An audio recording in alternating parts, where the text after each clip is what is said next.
বলেন যে পার্টিটা করার জন্য। তো তখন থেকে পার্টিটা করতে করতে একটা ভালোবাসা জন্মে যায়। 2011 সালে ক্ষমতা যাওয়ার পর 2016 সাল দল কিন্তু ঠিক পথেই ছিল। তখন আমাদের দলের যুব সভাপতি ছিলেন পশ্চিমবঙ্গ রাজ্য তৃণমূল কংগ্রেসের শুভেন্দু অধিকারী। আপনারা সকলেই জানেন, আর আমরাও ওনাকে দেখেই রাজনীতিটা করতাম। কেন রাত দিন যখনই যা দরকার হয়েছে যে কোনো বিষয়ে আমরা গেছি ওনার অফিসে তমলুকে, কখনো বাড়ির অফিসে গেছি। তো উনি সহযোগিতা করেছেন, আমরা দলটা করে চলেছি। একটা সাহস দাদা আছে, দাদা বিপদে আপদে সবসময় দেখে। হঠাৎ করে দলের মধ্যে এখন যিনি অভিষেক বন্দ্যোপাধ্যায়, সবাই যাকে দাদা বলে, আমাদেরকেও চাপে বলতে হয়, তিনার উদ্ভব হয়। তখন মুকুল রায় তৃণমূল ভবনে বসতেন। শ্রদ্ধেয় মুকুলবাবুর কাছে আমরা অনেকবার গেছি। দলে তখনই শুভেন্দু অধিকারীকে সরিয়ে সৌমিত্র খাঁকে যুব সভাপতি করা হয়। ঠিক সেই সময় আমরা শুভেন্দুবাবুর কাছে যাই। তিনি বলেন যে আমি তো আর কাঁধের ব্যাগটা বইতে পারবো না, তো আমার ওর জন্য পদটা নাই। তো আমরা খুব মনে দুঃখে চলে আসি। তখনই উত্থান হয় এই অভিষেক বন্দ্যোপাধ্যায় অদ্ভুতভাবে। 16 সাল থেকে 21 সাল আমরা যখন রাজনীতিটা করছি, যখন 19-এর বিপর্যয়, তখন আমরা দলের পাশে থেকে আন্দোলন করেছি। দলকে আবার কামব্যাক করানোর চেষ্টা হয়েছে। আমাদের সাংগঠনিক জেলায় আশিস উদাই থেকে, অজিত মাইতি থেকে অনেকেই দায়িত্বে এসেছেন। কিন্তু এই যে দলে অভিষেক বন্দ্যোপাধ্যায় যখন থেকে প্রাধান্য শুরু হয়ে গেল আর শুভেন্দুদা বেরিয়ে চলে গেলেন, আমরা কিন্তু তখনই বেরিয়ে যেতে পারতাম।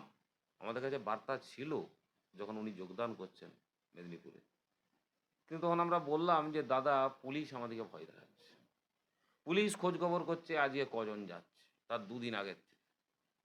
এই যে পুলিশ ভিত্তিক দল, আইবি খোঁজ করছে কে কে যাচ্ছে, একটা ভীত সন্ত্রস্ত। দাদাই বললেন যে তোমরা এখন থাকো, আমি এখন যাই। তো উনি চলে গেলেন।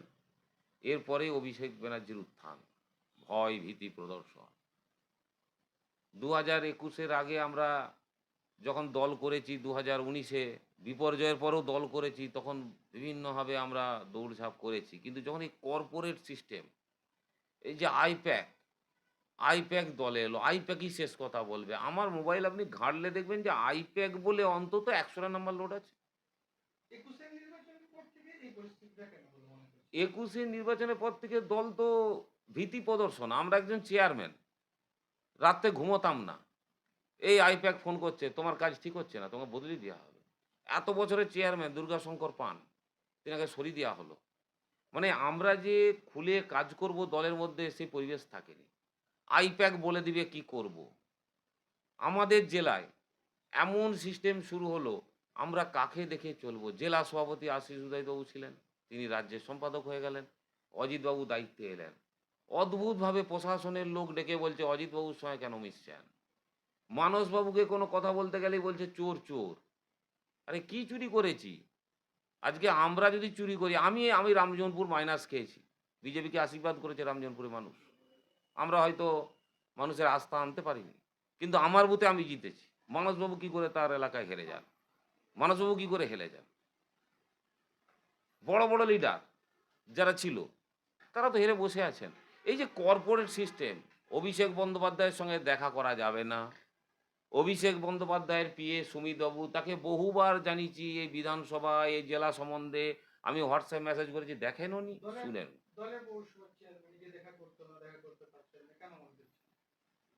ঔদ্ধত্য। একজন বিধায়ককে বেল্ট খুলে, কলম রেখে, সব কিছু রেখে তাকে স্ক্যানার পেরিয়ে ঢুকতে হতো, তাও তার পিএর সঙ্গে দেখা হতো। এটা ভাবুন। অভিষেক ব্যানার্জির ঔদ্ধত্য। তিনি জবের থেকে দলকে কর্পোরেট সিস্টেমে আনতে চেয়েছেন, ব্যবসায়ী ভিত্তিক আনতে চেয়েছেন, তবের থেকে তো দলের অধঃপতন। আমরা গেছি মুকুল রায়ের কাছে, মুকুল রায় তখন দলে থাকতেন, দল চালাতেন, শুভেন্দুবাবু দল চালাতেন। বক্সিদার কাছে গেছি, বক্সিদা ভালো ভালো কথা বলেছেন। আমাদের ববিদা পৌরমন্ত্রী, তিনি বলেছেন, তার চেম্বারে আমি একদিন দেখা করতে গেছি ববিদার সঙ্গে। আরে জনপ্রিয় তো বলতে হতো, নাইলে দল থেকে তাড়িয়ে দেওয়া হবে। শুধু তাড়িয়ে দেওয়া নয়, দল থেকে তাড়িয়ে দিলে আমাদের কোনো অসুবিধা ছিল নি। আমরা নিজেদের প্রফেশনে ব্যবসায় আমরা ব্যবসা করতাম। কিন্তু এই যে হ্যারাসমেন্ট প্রশাসনকে দিয়ে করত, এইটা যে মারাত্মক ছিল। এই ভয়ে অনেকে মুখ খুলতে পারেনি। আপনাদের উপর কি ধরনের চাপ ছিল আরকি? চাপ মানে এই যে আমি চেয়ারম্যান হয়েছি। আমি ১১ জন কাউন্সিলর নিয়ে আমরা বোর্ড করেছি। আমরা বোর্ড সুন্দরভাবে রামজোরপুর চালাচ্ছি। সবসময় একটা চাপ, তোমাকে সরিয়ে দেওয়া হবে। এমনভাবে এটাকে স্প্রেড করে দিল, অনেক কাউন্সিলর ভাবতে থাকলো তারা চেয়ারম্যানকে সরিয়ে দিবে। আর খাটবো নি। তাহলে চেয়ারম্যান সরে যাক। তাহলে এতদিন আপনারা মুখ খুলেননি কেন? এবারে দেখুন, এই যে বললাম যে দলটা টোটালি চলতো পুলিশ প্রশাসন দিয়ে, সরকারি প্রশাসন দিয়ে। এর প্রমাণ আপনাকে অক্ষরে, অক্ষরে বলে দেবো। প্রশাসনের সর্বোচ্চ নেতৃত্ব মেদিনীপুরের ডেকে বলছে, "তুমি অজিত মাইতির সঙ্গে কেন যোগাযোগ করছো? মানস ভূঁইয়ার সঙ্গে করো।" তাহলে দল কে চালাচ্ছে? আমি অভিষেক বন্দ্যোপাধ্যায়ের লোক।